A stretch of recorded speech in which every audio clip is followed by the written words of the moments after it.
fog-covered valley, the kind where the air feels thick with unspoken words.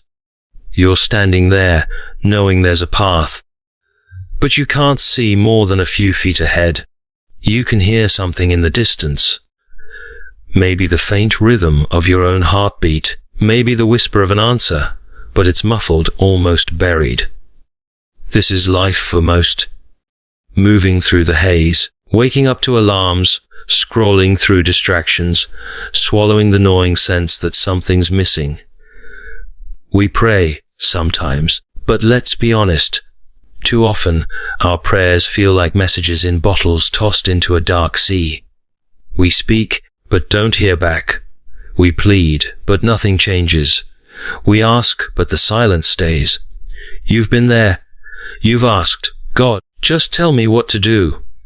You've wanted a neon sign in the sky, a voice that cuts through the noise. Instead, you get bills piling up, friends fading away, relationships stuck in loops, and a mind that won't stop replaying the same fears over and over. And the enemy. Oh, the enemy is clever. It's not just bad luck. It's the lies you've been fed since you were young. Lies like, you're not ready, you'll never be enough. Other people get answers, but not you. Here's the truth they don't tell you. Clarity is not given to the passive. The prayer that gives clear answers is not the lazy wish whispered before bed. It's the prayer that turns into a search. It's the cry that demands truth, no matter how uncomfortable it is. It's you saying, I am willing to hear what I've been avoiding. I am ready to see what I've been blind to. That kind of prayer. It shakes things loose. Picture this. You're sitting in the stillness. Not scrolling, not running, just you, your breath, and the question burning in your chest. And instead of begging for life to hand you a sign, you ask, show me what's real, strip away what's false. Even if it breaks me, make it true. Suddenly, the fog doesn't just lift, it burns away, not all at once, but enough to take the next step without fear. You can do this. You can hear. But you must be willing to lose the comforting lies. You must be willing to see yourself as more than a victim of circumstance. You must be willing to silence the voices that tell you to play small, to wait your turn, to keep your head down. Fear will fight you. Doubt will pull you back. The old you will want to stay in the valley. But the prayer that gives clear answers is a declaration of war against confusion. It's you standing in the fog, fists clenched, saying no more. You are not powerless. You are not forgotten. You are a seeker, a fighter, a child of light in a world addicted to shadows. And right now, this very breath, you are capable of hearing what you've been desperate to know. It will not come to the one who begs for it in passing. It will come to the one who listens until it hurts, until it heals. So listen. Don't just pray to speak, pray to hear. Don't just ask for comfort, ask for truth. Don't just wait, move toward the answer. The fog is not your home. The silence is not your sentence. The answer is already looking for you. Step out. Ask the dangerous prayer, and when you hear it, when clarity cuts through like a blade, do not hesitate, do not shrink, do not wait for a safer time, because now is your time. And the voice you've been searching for, it's already calling your name, and maybe right now, you feel the weight of it. Not the poetic kind you can shrug off, but the kind that presses against your ribs when you lie awake at night. That low-grade ache of unanswered questions. Should I stay? Should I go? Should I fight? Should I let go? The job that drains you, but pays the bills. The relationship that gives you just enough to keep you hoping, but never enough to make you whole. The endless cycle of starting, stopping, starting again, and wondering if you're just chasing your own tail. You've been trained to live like this, conditioned to normalize uncertainty, told that life is a guessing game and that maybe someday is an acceptable answer. But here's the truth that stings. The enemy is not the unknown. The enemy is the voice that tells you to accept the unknown as permanent. The voice that convinces you confusion is holy. It isn't. Clarity is not a luxury. It's your right. And the prayer that brings it, it's raw, unpolished, uncomfortable. It's not the kind you recite by memory. It's the kind that rips out of you when you're done playing nice. When you've hit that point where you'd rather face a hard truth than keep hugging a sweet lie. Picture yourself at the edge of a cliff. Below you, the valley you've been living in. The sameness, the doubts, and maybe next year, plans. Behind you, the comfort of what you've always known. In front of you, a mist that hides what's next. You don't need to see the whole road. You just need to take the step that puts you in motion. So you pray, not with desperation that waits for rescue, but with authority that calls for direction. Show me the next right step, and give me the courage to take it, without delay.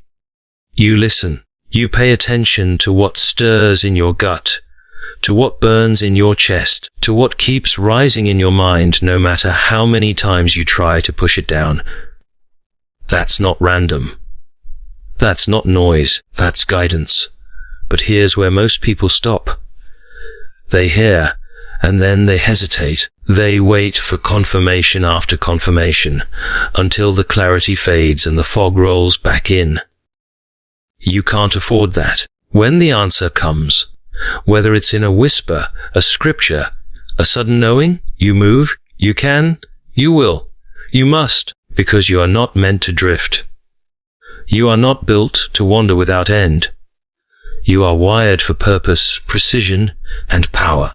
The prayer that gives clear answers is not just about hearing. It's about acting on what you hear. So if you're ready, really ready, then let this be the moment you stop begging for a rescue boat and start walking on the water. Let this be the day you stop asking for signs and start obeying the direction you've already been given. And let the fog watch you leave. Stand up inside yourself. Breathe in deep.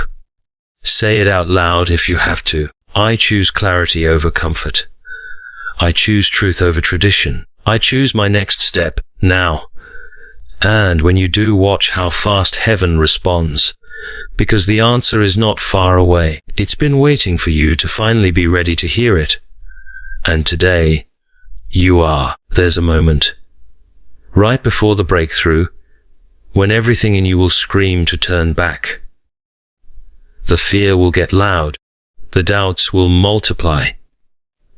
Memories of every wrong step you've ever taken will play on repeat, like an old film designed to convince you that you're not the kind of person who gets clear answers. This is the last defense of the enemy, to flood you with noise so you mistake it for truth. But hear me, noise is not truth. Chaos is not clarity. And the one who answers, he does not stutter. Imagine standing in a crowded room where everyone's talking over each other. At first, you can't hear anything. But then, there's a familiar voice speaking your name. And somehow, even in the chaos, you recognize it. That's how the real answer comes. It cuts through. Not because the world went quiet, but because you tuned in. This is what most people miss.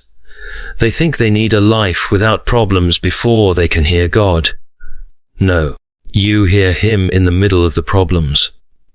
In the unpaid bills, in the restless nights, in the ache of not knowing what tomorrow holds. And that hearing changes how you move. It makes you dangerous to fear. You've been told to pray politely, to keep it short, to stay vague, so you don't get disappointed. But polite prayers rarely get life-shifting answers. The prayer that gives clarity is honest enough to risk offending your comfort. It sounds like, Show me what I'm pretending not to see. Show me where I'm sabotaging myself. Show me what's real, even if it wrecks me first. And when you pray like that, get ready, because the answer might not be the one you expected, but it will be the one you need. You are stronger than you think. You are wiser than you believe. And you are far more connected to the source of clarity than the world wants you to realize. The fog was never yours to live in. It was a trick to keep you still.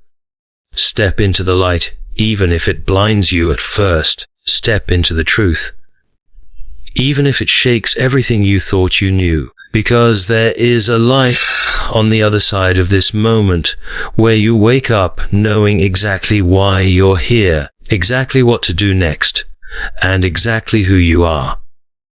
And when that moment comes, you will never settle for confusion again. You will never accept, maybe someday, again. You will walk with the quiet fire of someone who knows. So right now, before you let another hour pass, ask the prayer that requires courage. Say it from your gut. Say it until your bones believe it. Show me. I'm ready to hear. I'm ready to see. I'm ready to move. And then listen. Because the answer is already on its way. And when it comes, when that answer breaks through, it might not arrive as thunder from the heavens. It might come as a sudden peace where panic used to live. It might come as a truth so simple you almost overlook it. It might come as the release of something you've been gripping so hard your soul forgot how to breathe. This is how God often works. Not by shouting over the noise, but by awakening something inside you that was asleep. That's why the prayer for clarity isn't just about asking. It's about preparing yourself to receive. Because what good is an answer if you're not ready to believe it? You've been here before. Moments where you did know. Moments where the path was clear. But then hesitation crept in. You waited for just one more sign. You asked 10 more people for their opinion until the certainty drained away. And you called it seeking wisdom, when really it was fear dressed up as caution. Not this time, not now. This time, you will hear and act. You will take the step while the voice is still fresh in your spirit. You will move before doubt has a chance to bargain with your destiny. Picture yourself tomorrow waking up with that clarity burning in your chest. Picture walking into the places that used to intimidate you, carrying answers in your eyes. Picture the way people look at you differently. Not because you explained yourself, but because they can feel that you're unshakable. And understand this. It's not magic. It's not luck. It's alignment. It's the result of praying like you mean it, listening like your life depends on it, and acting like the window of obedience will not stay open forever. You can. You will. You must. Because your life is not meant to be a riddle you never solve. Your calling is not a maze designed to confuse you. The truth you've been searching for is not hiding from you. It's been waiting for you to stop hiding from it. So say it again right here, right now. I am ready to see. I am ready to hear. I am ready to move. Say it until your chest vibrates with it. Say it until heaven and hell both know you mean it. Then step, and keep stepping. Because the prayer that gives clear answers isn't a one-time event. It's a lifestyle. And once you start living it, confusion will never own you again. And here's what no one warns you about. When clarity comes, it doesn't just light the path forward. It also exposes everything that doesn't belong in your life anymore. People, habits, patterns you've been repeating so long you forgot they were optional. It will feel like the light is too bright at first because truth isn't gentle with illusions. That's why so many turn away. Not because God didn't answer, but because they weren't ready to let go of what the answer demanded. But you are different. You're here, listening, because somewhere inside you, the hunger for what's real has grown louder than the comfort of the familiar. So imagine this: you're standing in your room. Same four walls, same air. But you see it differently now. You notice the unfinished dreams in the corner. You notice the chains you once called responsibility. You notice the open door you've been pretending was locked. And something inside you says now, not next week, not after the fear settles. Now. This is what the prayer for clear answers does. It turns the ordinary into undeniable instruction. The answer might be to speak the truth you've been biting back. It might be to walk away from what's been draining you. It might be to finally step into the thing you've been secretly convinced you're not qualified for, and the resistance will come. Fear will tell you, what if you're wrong? The enemy will whisper, what if this isn't God, just your own imagination? But deep down, you'll know. You'll know because clarity feels different from impulse. It's steady, solid. It doesn't rush you, but it won't let you stay still. You are capable. You are ready. You are not here by accident, so breathe. Let the old lies fall off you like dust. Stand in the light of what you now know, and move like someone who has heard the answer and refuses to unhear it. Because the fog, it's gone. The silence, it's broken. The path, it's right in front of you. Now step, and keep stepping, because every moment you act on the clarity you've been given, the next answer will come faster, until your life is no longer a question mark, but an exclamation point. And here's the most beautiful and terrifying part. Once you start living like this, there is no going back. You can't return to pretending you don't know. You can't unsee the open door. You can't unhear the voice that called your name in the stillness. It will follow you. In the quiet moments, it will echo. In the busy hours, it will tug at your spirit. And every time you try to settle for less, it will rise up and say, you were made for more. You know better now. Keep going. And the world won't understand. They'll call you reckless for stepping out of the boat. They'll call you unrealistic for chasing the thing they gave up on years ago. They'll tell you to be reasonable. But what they really mean is, come back to the comfort zone where we can all stay asleep together. You can't. You won't. You mustn't. Because once clarity has burned into you, confusion tastes bitter. Once you've heard the answer, the noise loses its power. Once you've seen the path, wandering feels like death. Picture yourself months from now. You've made the move. You've said the thing. You've stepped into the space you used to watch from a distance. And looking back, you realize it wasn't that the answers weren't there all along. It was that you weren't ready to live like someone who believed them. That readiness is here now. In your body, in your breath, in the way your pulse quickens as you hear these words. This is not coincidence. This is a summons. So pray the prayer one more time. But this time, let it be your vow. Whatever you show me, I will act on. Whatever you speak, I will obey. Wherever you lead, I will follow, without delay, without debate. And when the moment comes, and it will, you won't hesitate, you won't bargain, you'll move, because you have crossed the line from wishing to walking, from hoping to hearing, from waiting to answering the call yourself. The fog is gone, the light is here, the answer has come. Now, go live like it. And when you go, when your feet finally hit that road, something shifts in the atmosphere. It's as if every step you take sends out a signal. I am awake. I am listening. I will not turn back. And heaven responds. Doors that have been rusted shut for years begin to creak open. People you thought would never change suddenly speak different words to you. Resources, opportunities, divine alignments, things you couldn't force before, start finding you.